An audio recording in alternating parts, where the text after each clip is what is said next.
So let's start with this topic. हाँ, सबसे पहले न्यूरोमस्कुलर सिस्टम, न्यूरोमस्कुलर जंक्शन पढ़ने से पहले हम थोड़ा सा बेसिक्स जान लेते हैं नर्वस सिस्टम के बारे में। Let me brief about nervous system. कुछ टर्मिनोलॉजी से important as per the competitive exams, वो देख लेते हैं हम। उसके बाद में आएंगे this neuromuscular junction, transmission of nerve impulse. After this lecture आपका जो डाउट है action potential, regarding action potential, depolarization, repolarization, ये एकदम सिंपल हो जाएगा, एकदम क्लियर हो जाएगा। ठीक है, इस लेक्चर के बाद में आपको बिल्कुल भी डिपोलराइजेशन, एक्शन पोटेंशियल, ये टर्मिनोलॉजीज के बारे में, न्यूरोमस्कुलर नर्व इम्पल्स के ट्रांसमिशन के बारे में आपको एक भी % डाउट नहीं रहेगा। राइट, हम इसको बहुत आसानी से लैंग्वेज में समझेंगे। Right, and we will see its application in sports, especially in the topic kinesthetic sense organ. So let's start with some little bit brief about nervous system. Okay, तो ये थोड़ा सा मैं बता देता हूँ आपको कुछ इन्फॉर्मेशन, फैक्चुअल इन्फॉर्मेशन। उसके बाद में आएंगे हम कुछ कॉन्सेप्ट के ऊपर। सेंट्रल नर्वस सिस्टम, अगर सेंट्रल नर्वस सिस्टम को डिवाइड करें तो मेनली क्या होगा, CNS, PNS, central nervous system, peripheral nervous system. मैं कुछ मेन इंपॉर्टेंट टॉपिक बताऊंगा, हर टॉपिक इसमें आपको बताऊंगा नहीं, जो जो इंपॉर्टेंट हो सकता है आपके लिए इसमें देखते जाऊंगा। कुछ फैक्चुअल इंफॉर्मेशन या कुछ फैक्ट टर्मिनोलॉजीज दिखेगी, उसको आप मैं बताते जाऊंगा। हमारा जो ब्रेन है उसमें ग्रे मैटर होता है और वाइट मैटर होता है ना। जो ग्रे मैटर बनता है वो नर्व के प्रोक्सिमल पार्ट से बनता है, जो अपर का पार्ट होता है नर्व का, ग्रे मैटर उससे बनता है। Grey matter, white matter, grey matter inside वाला पार्ट होता है, इंटर वाला पार्ट, और वाइट मैटर होता है outside the part. Spinal cord में भी हम अगर देखें तो कैसा होता है स्पाइनल कॉर्ड का स्ट्रक्चर, आपने देखा होगा। इसको अगर मैं कट करूं, ठीक है, ट्रांसवर्सली कट करूं इसको मैं, तो जो इनसाइड वाला पार्ट है वो ग्रे मैटर होगा और आउटसाइड वाला पार्ट क्या होगा, वाइट मैटर होगा। ब्रेन और स्पाइनल कॉर्ड में क्या होती है, एक लेयर्स होती है ना, लेयर्स होती है। सबसे बाहर वाली स्किन होती है, उसके अंदर होता है एपोन्यूरोसिस, नाम याद रखना है बस। फिर होता है पेरिस्टम, फिर बोन होता है, और बोन के बीच में और ब्रेन के बीच में एक फ्लूइड होता है।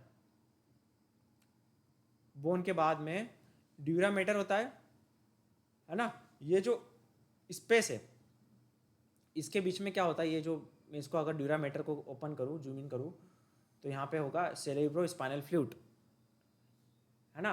ये आर्कोनाइड और पिया मैटर के बीच में फ्लूइड होता है, इसको बोलते हैं सेरेब्रो स्पाइनल फ्लूइड। ये क्या करता है, ब्रेन को प्रोटेक्ट करता है। अगर हमें बाहर से कोई शॉक लगा, इंजरी हुई, तो ये फ्लूइड की वजह से क्या होता है, शॉक ऑब्जर्वेशन का काम करता है ये एक फ्लूइड। तो इसको बोलते हैं सेरेब्रो स्पाइनल फ्लूइड। ये लेयर्स में दिखेगा हमें, ठीक है। तो ये जो प्रोसेस है, इन तीनों को क्या बोलेंगे, ये लेयर है मेनिंगनेस का पार्ट है, मेनिंगनेस का पार्ट है ये, ड्यूरामेटर, आर्कोनॉइड और पियामेटर। क्या नाम है, ड्यूरामेटर, आर्कोनॉइड और पियामेटर। आर्कोनॉइड, आर्कोइड और पियामेटर के बीच में एक फ्लूइड होता है, उससे बोलते हैं सेरेब्रो स्पाइनल फ्लूइड, ठीक है। अगर ब्रेन का स्ट्रक्चर देखें, सेरेब्रम, सेरिबलम, सबसे बड़ा पार्ट है सेरिब्रम, ये मिड ब्रेन है। पोन्स, मेडुला ऑब्लंगेटा, पोन्स और मेडुला ऑब्लंगेटा को बोलते हैं ब्रेन स्टेम।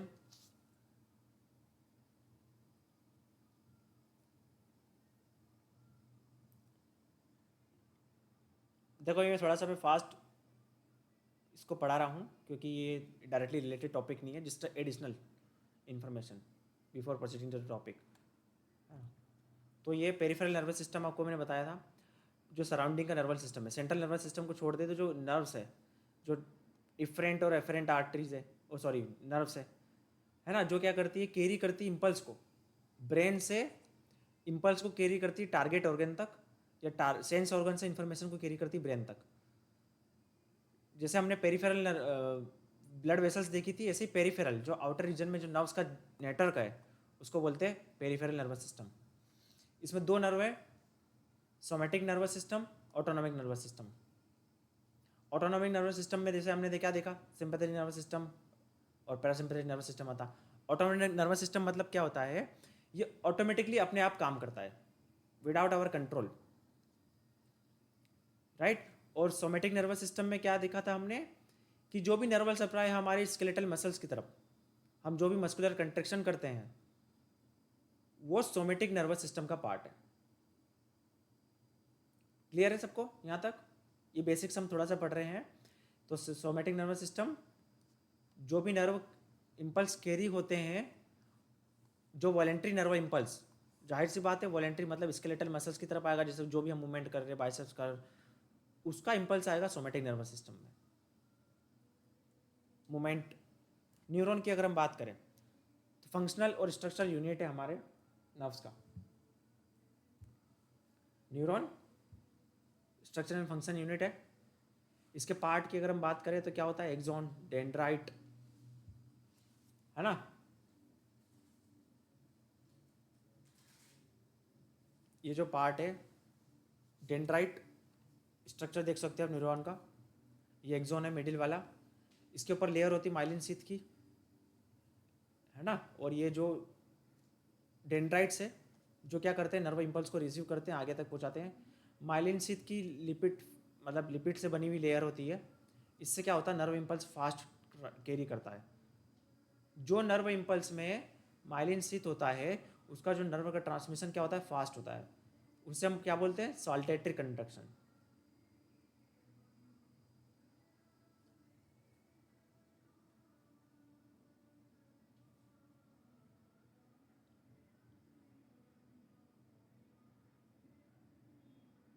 यहां तक क्लियर है सबको,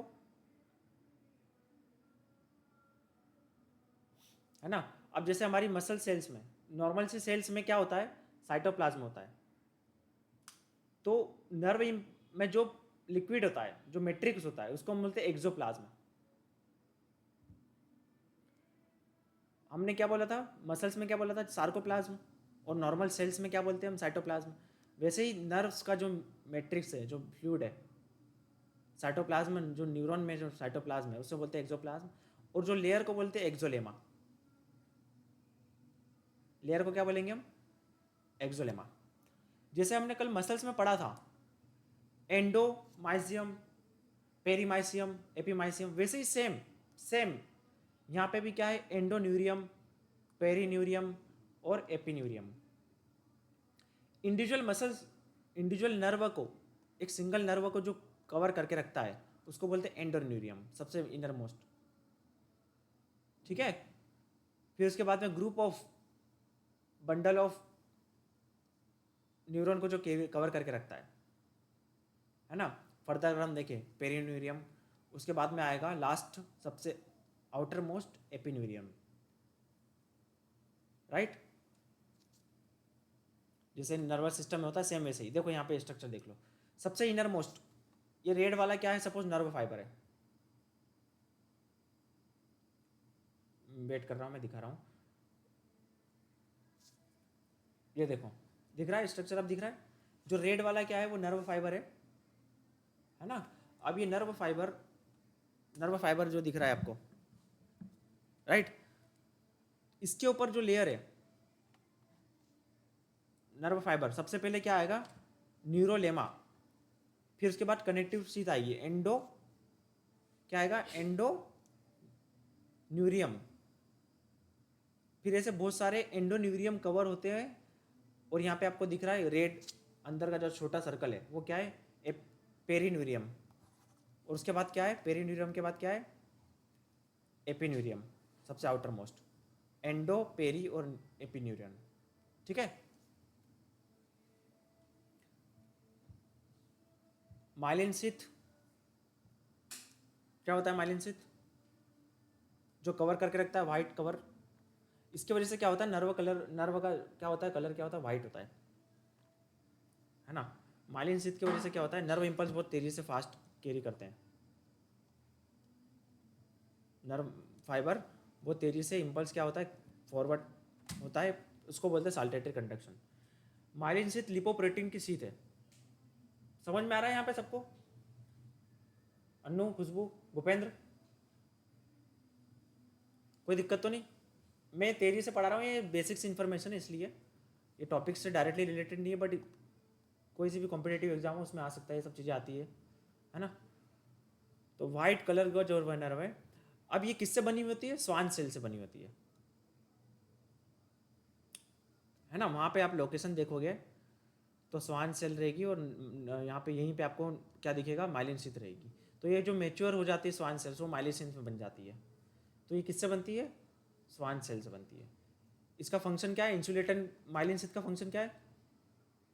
इंसुलेशन प्रोवाइड करना और फास्टर कंडक्शन होता है इससे। क्या होता है इससे? एक तो इंसुलेशन होता है और कंडक्शन क्या होता है? फास्ट होता है। इसको कंडक्शन को क्या बोलेंगे हम? साल्टेटरी कंडक्शन,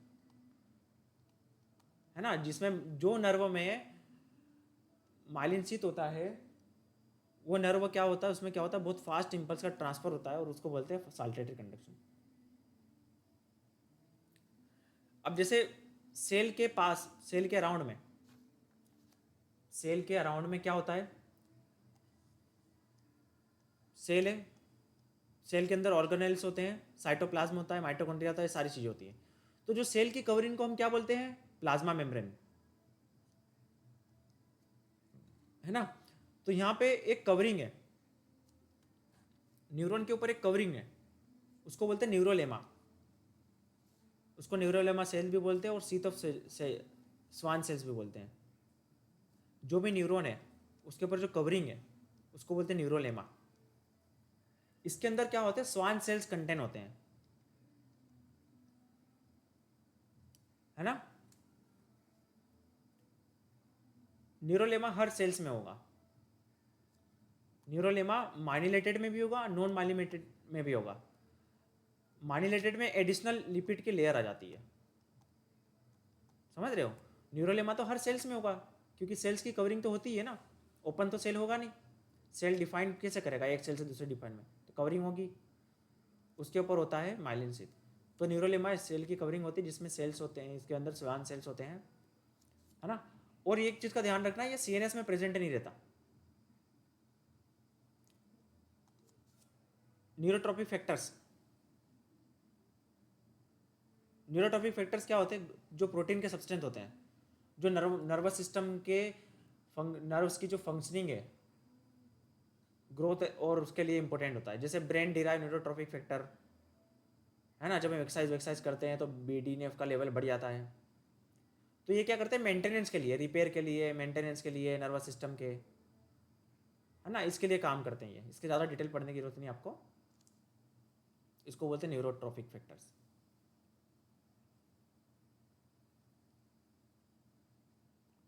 समझ में आ रहा है सबको? Property of nerve fibre. Nerve fibre क्या होती है? एक्साइटेबल होती है। एक्साइटेबिलिटी मतलब क्या होगा? स्टिमुलस आएगा तो चेंजेस होएगा, एक्शन पोटेंशियल में चेंजेस होगा, इलेक्ट्रॉनिक पोटेंशियल होगा, रिस्पॉन्स करेगी नर्व, केमिकल चेंजेस होते हैं, डेट इज एक्साइटेबिलिटी। अब देखो, resting membrane potential, firing level और एंड ऑफ डिपोलराइजेशन, ये आपको मैं समझाऊंगा आगे जाके। अब इसका स्क्रीनशॉट ले लो बस। नर्व फाइबर का रेस्टिंग मेम्ब्रेन पोटेंशियल होता है 70 MV। यहाँ पे कई कई बार आपको 75 MV भी दिख सकता है, तो उसमें कंफ्यूज होने की जरूरत नहीं, वो भी सही हो सकता है ना। अगर यहाँ पे 75 MV दिखता है आपको तो उसको भी आप मान सकते हो कि ये करेक्ट है। बाकी स्केलेटल मसल्स का 90 MV होता है। ये क्या है? ये सब चीज़ें मैं आपको अभी आगे जाके बताऊंगा आपको। ये इसके बाद में बहुत अच्छे से क्लियर हो जाएगा, कभी भी कन्फ्यूजन नहीं होगा ये resting membrane potential, action potential, इन चीज़ों के बीच में। अभी बस ये डेटा स्क्रीनशॉट ले लीजिए डेटा का। कंडक्टिविटी, सेकेंड प्रॉपर्टी है नर्व इंपल्स की। कंडक्टिविटी क्या करता है? इंपल्स को कंडक्ट करता है। साल्टेटरी कंडक्शन मैंने बताया 50 टाइम फास्टर होता है। क्यों होता है? क्योंकि because of myelin sheath as compare to non myelinated. Myelinated nerve carry impulse 50 time faster. Next property है समेशन।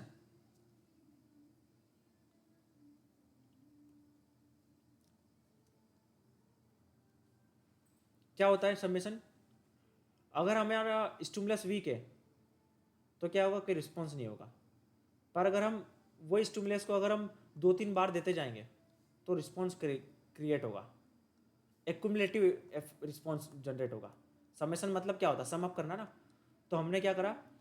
छोटे छोटे स्टिमुलस दिए कुछ कुछ, तो उसके टोटल में एक रिस्पॉन्स जनरेट हो सकता है।